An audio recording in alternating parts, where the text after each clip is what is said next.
Welcome to Politics, Economics, and More. Your go-to channel for insights, analysis, and updates on happenings and developments in Nigeria and the global space. To get notified of new uploads, please subscribe and hit the notifications button. Don't forget to like, share, and comment. In this video, we take a look at the state of Osun. With governorship election bid for 2026, the political kingpins and expected gladiators are already locked in a war of words, thus indicating the battle for the government house in 2026 will be a tough one. The current governor and member of the popular Adeleke family, Senator Adeleke, is no doubt in the eye of the storm. The state has been a battleground between People's Democratic Party and the All Progressives Congress in the last two governorship elections. Things will, however, not be the same in view of the new coalition, African Democratic Congress, whose national secretary comes from the state and was a former two-term governor, Mr. Ralph Aregbesola.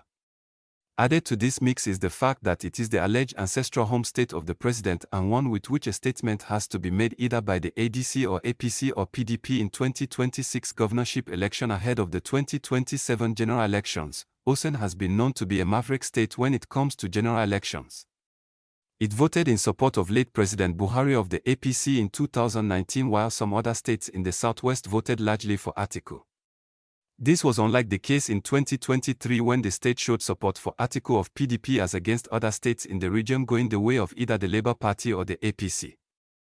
The above clearly points to the influence of the former governor, Ralph Aregbesola, on the politics of the state since breaking ranks with his political benefactor, President Tinubu, after Oyetola became the governor of the state in 2018.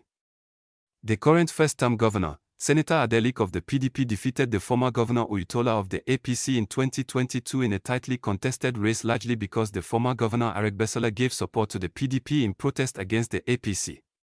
The next governorship election in 2026 would have been a two-way contest between the PDP and APC, with the incumbent contesting on the former while Oyetola on the ticket of the latter. However, in view of the ever-evolving political space, it may not be a simple two-way contest as it was in 2022.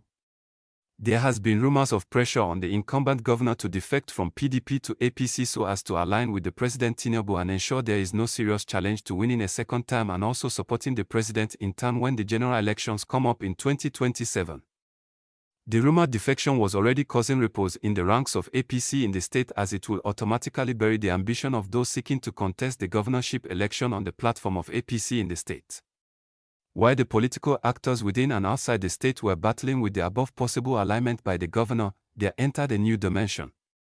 The African Democratic Congress, ADC. With the emergence of the ADC, a third force with the main aim of sacking President Tinubu come 2027, there is now urgent need for new realignment by the incumbent governor Adeleke and other actors in the state as 2026 approaches. One thing is clear: former governor Aregbesola, who is now the interim national secretary of ADC, will seek to make a statement with Osun's governorship election.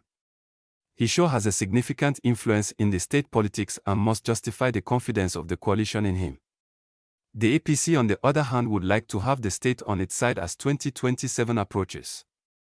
Losing the state in the 2026 governorship election would not speak well to the president's political fortunes ahead of 2027.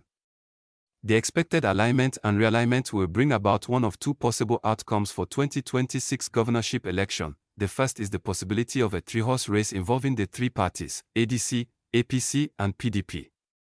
The second possible outcome will be the defection of the governor from PDP to APC, thus coalescing APC and PDP in the state into one platform and resulting in a two-horse race against the ADC. The emergence of the ADC has altered the dynamics of the coming governorship election. Already, political kingpins have engaged in a battle of words. The ADC have boasted of its intention to sack the incumbent come 2026. The incumbent has equally dismissed the opposition statement.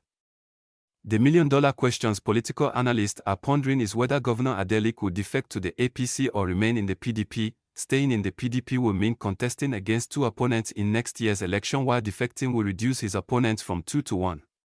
Wisdom would ordinarily suggest he is better off contending with one rather than two opponents. Beyond the number of opponents, each of his options come with risks and implications. Staying in the PDP and doing a deal with the APC can expose him to defeat, as the PDP is becoming an echo chamber with mass defections to ADC. Moving to APC on the other hand will provide support and backing from the president but exposes his re-election ambition to likely disaffection from bigwigs within the state APC except extra efforts are made to appease them. Is he better off staying in the PDP or defecting to APC considering the likely impact of the new ADC coalition on the coming election? Governor Adeleke is no doubt walking a tightrope. Kindly share your thoughts and opinions. See you in our next video.